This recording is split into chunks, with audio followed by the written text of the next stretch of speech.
Fala galera, beleza? Aqui é o Thiago Rocha, professor de Geografia, e nesse vídeo nós fecharemos o conteúdo sobre a hidrografia do Brasil.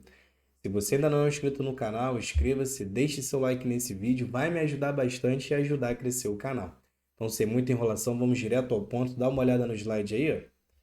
Bacias hidrográficas do Brasil, trabalhando agora a parte 5. Começando aí pela bacia do Rio Uruguai. Galera, o Rio Uruguai, que é o principal rio da bacia, nasce na Serra Geral. Prova da ESA já explorou isso, tá? Serra Geral é o ponto de maior altitude do Planalto Meridional, lá na região sul. E é justamente lá que nasce o Rio Uruguai, na Serra Geral, no estado de Santa Catarina. O Rio Uruguai, ele se forma pelo encontro de outros dois rios, Rio Canoas e o Rio Pelotas. A ESA também já explorou isso, quais são os dois rios que, quando se encontram, formam o Rio Uruguai em Santa Catarina, Rio Canoas e Pelotas. O Rio Uruguai percorre a fronteira entre o Brasil e a Argentina até chegar no Rio da Prata. Eu já falei para vocês que nós temos uma bacia chamada Bacia Platina, e nessa bacia nós temos o Rio Paraná, Paraguai e Uruguai passando aqui pelo país. O Rio Uruguai, um dos rios da Bacia Platina, ele desemboca diretamente no Rio da Prata, que é o rio principal da Bacia Platina. E o rio Uruguai ele é muito utilizado na risicultura. Risicultura, galera, é produção de arroz por alagamento. Você cria uma área alagada com o rio, tá? Você vai acabar gerando essa área alagada com o rio para produzir arroz. Produção de arroz por alagamento nós chamamos de risicultura e o Rio Grande do Sul é um grande produtor de risicultura através do rio Uruguai. Show de bola? E é isso. O Rio Uruguai, a bacia do Rio Uruguai tem pouca informação, tá? Esse novo livro do edital saiu muita informação sobre hidrografia. E aí o que importa, o que está no livro, está aqui. Show de bola? Continuando aí, ó. Agora, em relação à bacia do Rio Parnaíba, toma cuidado porque existe uma diferença entre Rio Parnaíba e Paranaíba, tá? O Rio Parnaíba é um rio que passa lá no meio norte nordestino.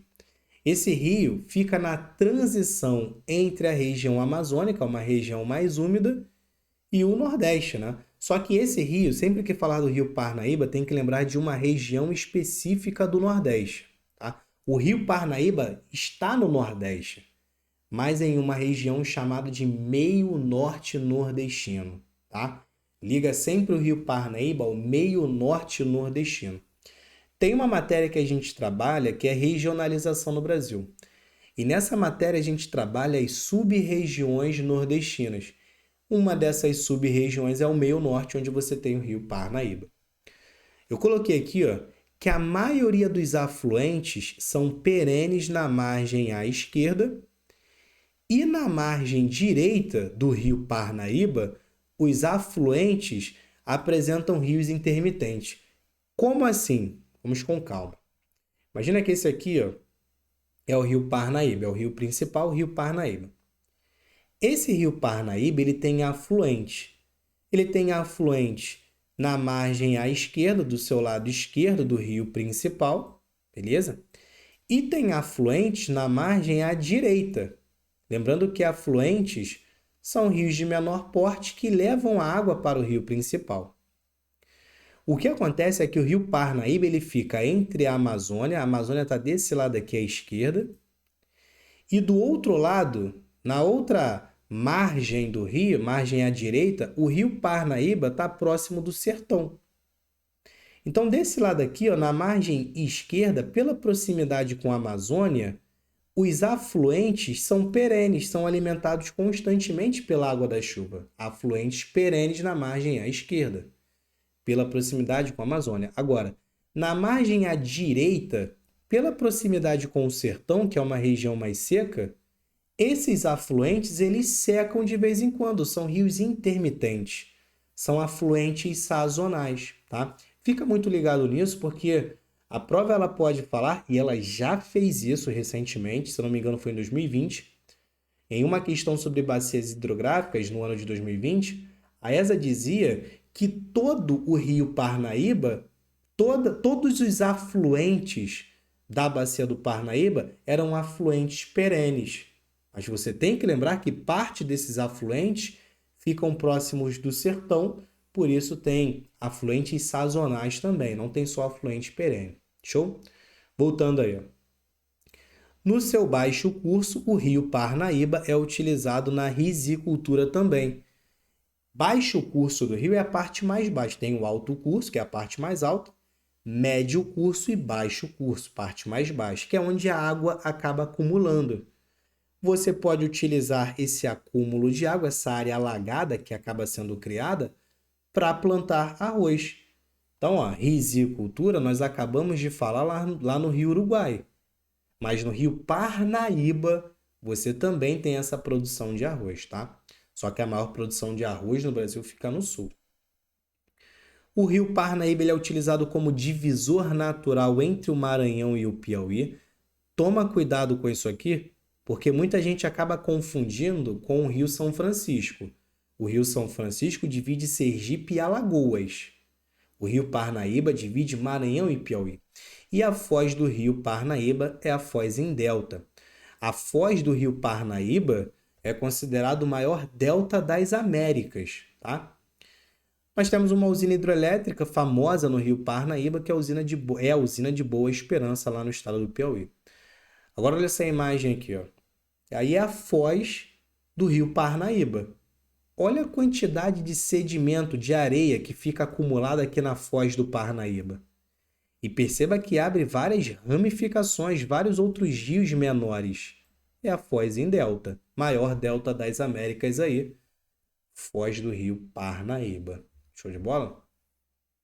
Galera, agora para fechar, nós temos algumas regiões hidrográficas que ficam no litoral, tá? Bacias do Atlântico, bacias costeiras, bacias hidrográficas do litoral.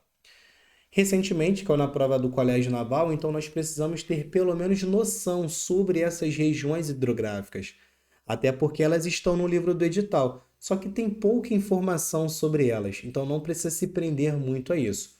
Só precisa saber da existência delas, tá? Então são regiões hidrográficas, são regiões que ficam no litoral, ó, bacias hidrográficas costeiras, tá? Do Atlântico, como por exemplo, a região hidrográfica do Nordeste Ocidental, região hidrográfica do Nordeste Oriental, região hidrográfica do Atlântico Leste, do Atlântico Sudeste e região hidrográfica do Atlântico Sul. Como eu disse, pouca coisa sobre elas. Começando aqui, ó, pela região hidrográfica do Nordeste Ocidental. Coloquei aqui que corresponde ao estado do Maranhão e uma pequena parcela do estado do Pará. O principal rio dessa região hidrográfica é o rio Mearim. Já em relação à região hidrográfica do Nordeste Oriental, essa porção aqui, ó, muitos rios dessa região hidrográfica, dessa bacia hidrográfica do Nordeste Oriental, são rios intermitentes. Boa parte desses rios acabam partindo do sertão nordestino, tá? Então, são rios intermitentes e, consequentemente, tem falta d'água. O principal rio, Rio Jaguaribe. Já em relação à região hidrográfica do Atlântico Leste, aqui, ó, Atlântico Leste, você tem vários rios que partem da Serra do Mar, nascem na Serra do Mar. Os principais rios, Rio Pardo, o Rio Jequitinhonha e o Rio Salina, tá? E esses rios são muito contaminados por conta de garimpos que ocorrem na região e a dragagem por conta da mineração. Eles vão remexendo o fundo do rio e prejudicando a fauna e a flora do rio, a biodiversidade. Já em relação à região hidrográfica do Atlântico Sudeste, aqui ó, Atlântico Sudeste, os principais rios, o Rio Paraíba do Sul e o Rio Doce. Esse Rio Paraíba do Sul, ele é importante, tá? O Rio Paraíba do Sul, para vocês, prova da ESA, é um rio que fica entre a Serra do Mar e a Serra da Mantiqueira, um rio muito importante do Sudeste. E esse rio, ele vem sofrendo algumas consequências por conta da produção industrial que fica ao redor dele. Principalmente a produção siderúrgica, que acaba contaminando o Rio Paraíba do Sul. A CSN, por exemplo, já sofreu algumas notificações, tá? Algumas multas por poluir o Rio Paraíba do Sul. E para fechar, região hidrográfica do Atlântico Sul, lá embaixo. De todas as regiões hidrográficas, a bacia do Atlântico Sul é a bacia que tem o maior volume de água dentre essas bacias costeiras que nós trabalhamos aqui agora, tá? Muito utilizada para a irrigação da produção agrícola e os principais rios, Rio Itajaí e Capivari, no estado de Santa Catarina, e lá no Rio Grande do Sul nós temos o Rio Taquari, Camaquã e o Rio Jacuí. Belezinha? Bom, vou ficando por aqui, trabalhamos bastante conteúdo sobre as regiões hidrográficas, recomendo você voltar a rever os vídeos para fixar melhor o conteúdo e depois partir para exercícios. Se tiver alguma dúvida ao longo do seu estudo, pode colocar aí nos comentários a sua dúvida, eu vou responder, ou me adicionar lá no Instagram, onde eu fico mais ativo, tá? Respondo pelo direct, coloco questões quase que diariamente nos stories, então pode me adicionar lá também. Tem um link aí também para você entrar no Telegram, de graça, 0800. Tem um link aí na descrição, você vai direto para o Telegram. Lá eu coloco listas de exercícios, inclusive tem uma lista lá sobre bacias hidrográficas, pega lá para dar uma revisão. Show de bola? Então, novamente, vou ficando por aqui. Até a próxima aula. Beijos, abraços, fui!